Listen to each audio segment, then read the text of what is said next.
Today I'm sharing with you how to make a dry garlic chutney, which is usually made to be served with a Mumbai style Vada Pav. And I know this chutney is easily available in stores, but it's also super quick and easy to make at home, requiring only 4 basic ingredients and just about 5 minutes. And it tastes so much better than the store-bought one that it's not even comparable. So try it if you haven't already. Here's how to make it. When you're making vada pav, you'll usually have some extra gram flour or besan batter that you can fry after the vadas to get this fried batter or bhaji chur as we call it, because you don't really need a lot to make this garlic chutney. But if you don't have any leftover batter or are making just this garlic chutney for something else, then you can of course just make the besan batter, for which in a bowl take a quarter cup of gram flour or besan and just 1/8 teaspoon each of salt and hing or asafoetida powder and just a small pinch of haldi or turmeric. You can also add a tiny pinch of baking soda, but it's optional.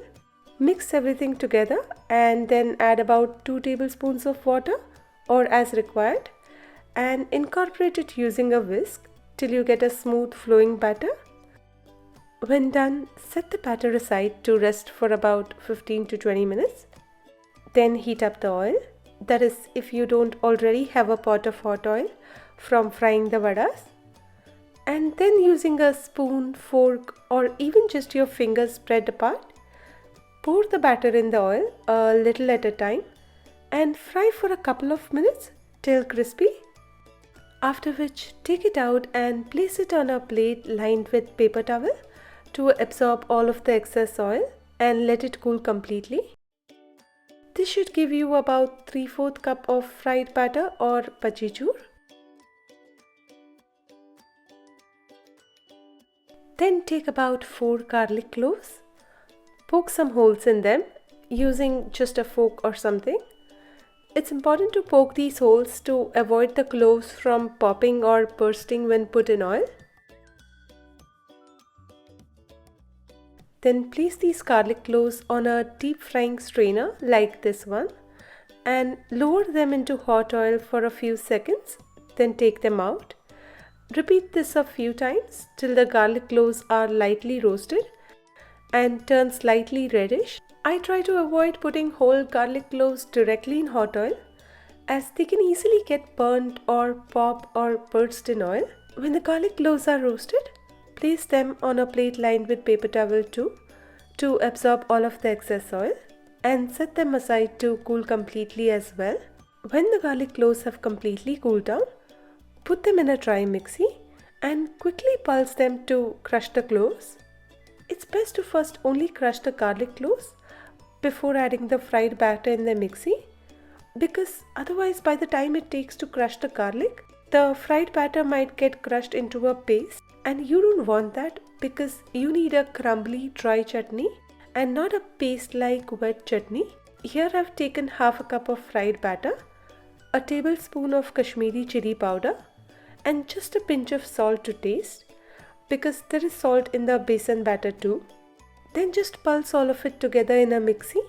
Just a couple of times is more than enough to combine them together and still get the dry crumbly texture of the chutney. But here only use the pulse function, because if you run the mixie too long, then it will all become a paste, which is not what you want for this chutney. And done. For a spicier chutney, add just half a teaspoon of red chili powder to it, or use half and half of Kashmiri chili powder and red chili powder instead of only Kashmiri chili powder. In that case, you won't quite have the correct color, but you'll have the spice. On the other hand, if you want to cut down the spice, you can add more of the bhaji chur or fried besan batter, or even crumbles of pav or bread.